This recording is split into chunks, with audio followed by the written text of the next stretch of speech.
الله بربري. اي تراك موجود على التصوير. الله بربري. اليوم الثاني طبعا هذا ما شاء الله. ثواني عرض. يا سلام سلم.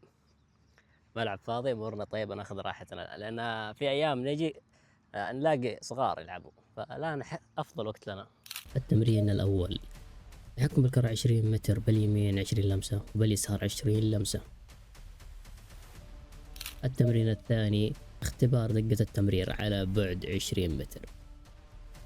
التمرين الثالث التسديد 5 كرات ثابتة باليسار 5 وباليمين كذلك. انا قلت لك لازم تتابع هناك لا تتابع وجهي. اوف. هذا حق الجول حق التمرين الثالث. حط هذه من هنا لين هناك صح؟ كم متر؟ يمين يسار يمين يسار. خلاص أصور. على العموم يا جماعة الخير بديت تجهيز التمرين الأول، جهزت الأقماع على بعد 20 متر. عاد قدمت الحلقة الدائرية لأنها راح تتعبني شوي في طريقة التعليق لأن المسافة بعيدة. مثل ما تشوفون الارتفاع زاوية 90 تعتبر بعيدة جدا وما في أحد معنا طوله حول 190 متر أو شيء يخلينا نوصل للزاوية للأسف، ولكن معي حل واحد وبسيط إن شاء الله. والله بعيد. أحس المسألة صعبة يا أخي. تمرين أول وثاني تمرين. واحد هذا الزقزاق فهمت؟ اثنين ثلاثة خمسة ستة. زقزاق كم طلبوا؟ والله ما أدري بس يلا 20. طيب خلصت تجهيز التمرين الثاني وللأمانة متحمس لتمارين اليوم فليتس جو. لأنه كل ما كان في معنا تصوير أكثر كل ما كان أفضل فهمت؟ يا جماعة الخير الموضوع يبغى له شوية تعب يبغى له شوية شغل يعني، ولكن الأسطورة أسطورة. يا أخي تو ابتدأ يا أخي كل شوفوا يا عيال الهدف شوفوا هناك. هذا التمرين الأخير أحس فيه يعني كمية صعوبة ما أدري ليه. شوف مو لازم تمشون كذا أنتوا حمودة على بطيء، ترى هو 60 فريم تقدر تلف كذا على طول عادي فهمت؟ مو شرط. فالآن وريني واحدة ثانية صور هناك وارجع لما أتكلم ألو. أيوه شفت 60 فريم ما فرقت يعني. ما عندك 40 فريم ولا 30 فريم علشان تقول اللفة بتخيس مع اللفة بيخيس أو شيء تصوير لا. ننطلق في أول تمرين. يو الكرة جميلة والله. ليتس جو. يلا أول تمرين 20 ها. اوكي يا جماعة الخير بديت التمرين الأول بالقدم ضعيفة لدي اللي هي القدم اليمنى، فحسيت الأمانة نفسي شوية معطوب لأنها القدم الضعيفة معروف لدى أي إنسان، فأنت عادي ابدأ باليمين أو باليسار اللي يناسبك. حسني معطوب.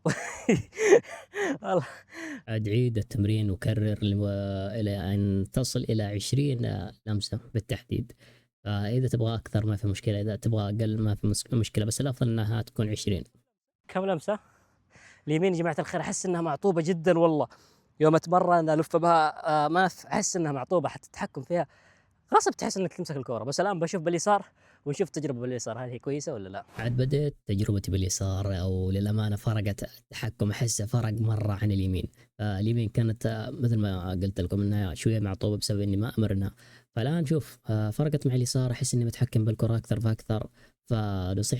نصيحتي لك إنك أنت إذا جيت تطبق هذا التمرين حاول تطبق على 20 لمسة.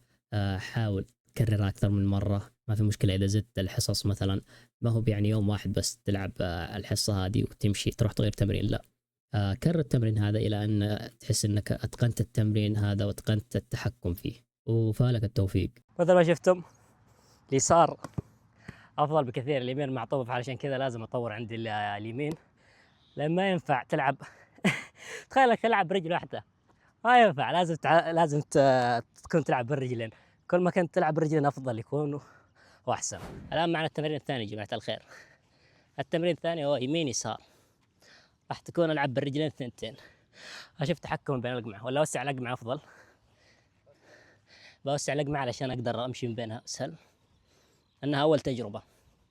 أول تجربة راح تكون صعبة شوية، وما في شيء علي صعب، ولكن احترام لا ما أدري. هوب، والله صعب. والله صعب. أجين. هوب هوب هوب. في صعوبة، في صعوبة. أحسني سيء مرة. هوب هوب. بطيء صح؟ أحسني بطيء.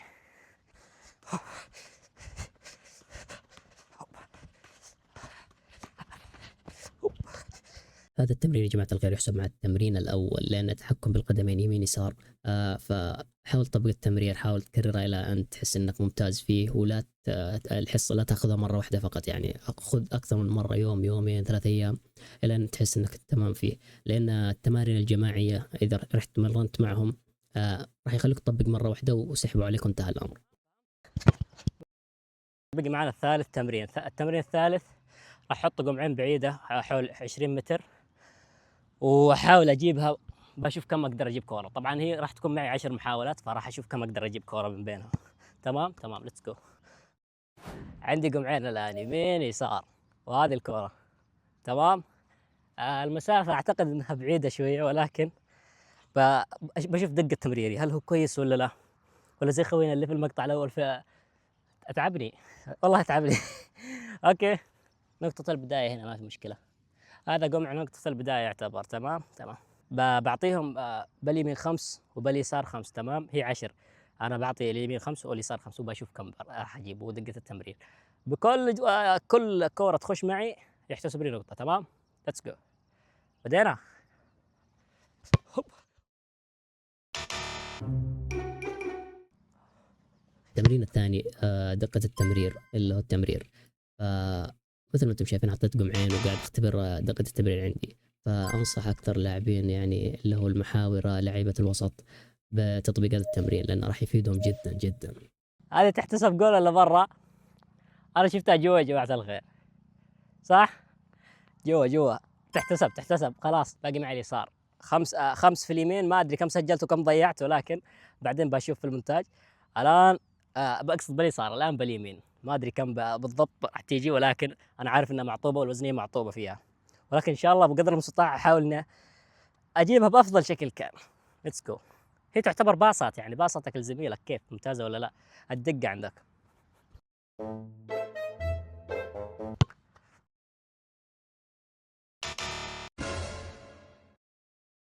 الثانية بإذن الله إنها راح تيجي. تمام. والله باصتها رهيبة بس الدقة سيئة. هذه تيجي بإذن الله. شوف خلك خبرة. تمام، شوف الخبرة.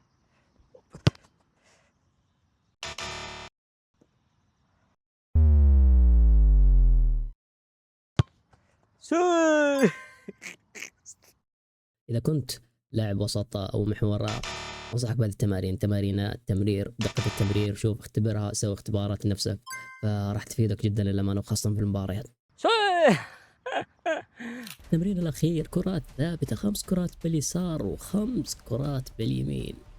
التمرين الأخير 5 يمين ما أعتقد إني راح أجيبها، لأن القمع في 90. اليمين ما أعتقد إنها راح توصل 90 زي الناس، بجرب اليسار وبجرب اليمين، ما في مشكلة. ليتس جو. في 5 محاولات هنا. تمام. أقدر ولا ما أقدر؟ روح. هوب. والله صعبة شكلها. أوه. إيه اللي تطير ما تحتسب. تمام.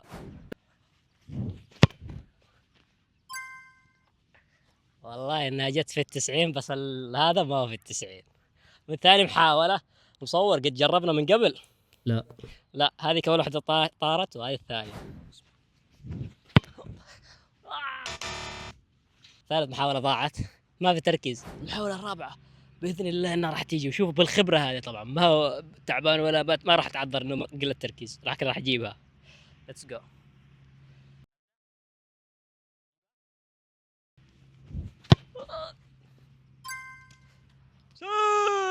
جت ولا لا؟ وجت في المثلث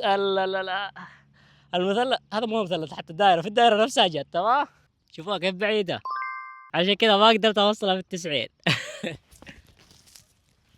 بس محلها هنا كويس، فراح اجرب باليمين. هو المفروض اني ما اساسا ما انا ماني قادر اجيبها باليمين، ولكن قلت بجرب وبخليها في الزوايا الضيقة. هات، شوف المهارة، شوف شوف. هوب. هو اليمين صعبة والله. تيجي ولا لا اتوقع؟ توقعتك وين راح تجي، يمين يسار، فين بالضبط؟ هناك.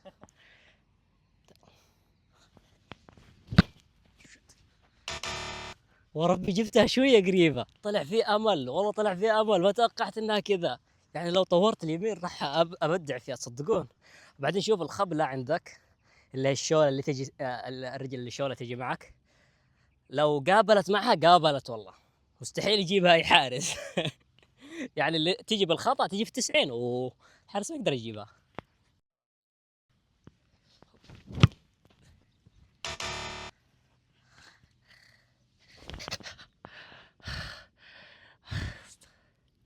خلاص يئست من هذه القدم يا اخي.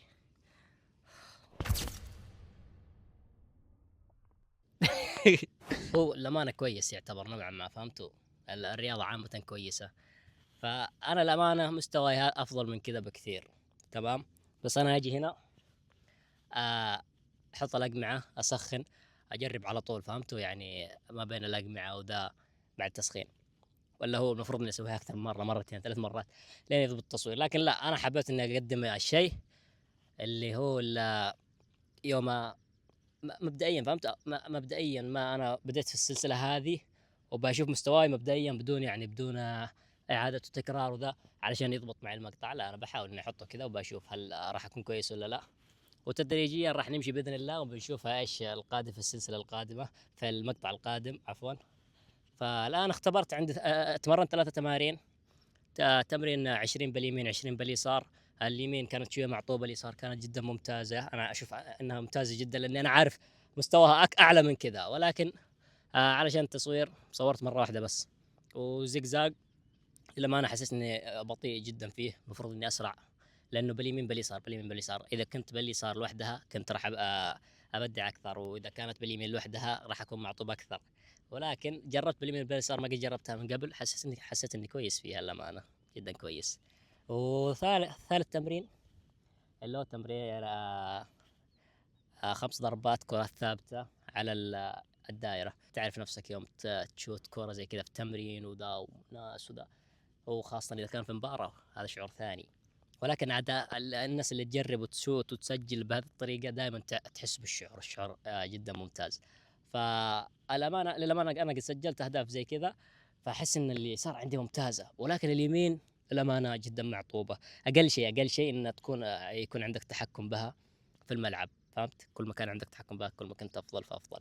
فهذا كان آخر تمرين، اللي هو حق الدائرة. باذن الله راح نشوف التمارين القادمه، فما ادري ايش بتكون والله. لما انا عن نفسي الى الان ترون ما ادري، انا ماشي مع السلسله، فهمتوا؟ فالى الان انا ما ادري ايش التمارين القادمه، ولكن اتمنى انها تكون كويسه. عن نفسي الى الان ماشيين في تمام. وبس نلتقيكم في وقت اخر باذن الله.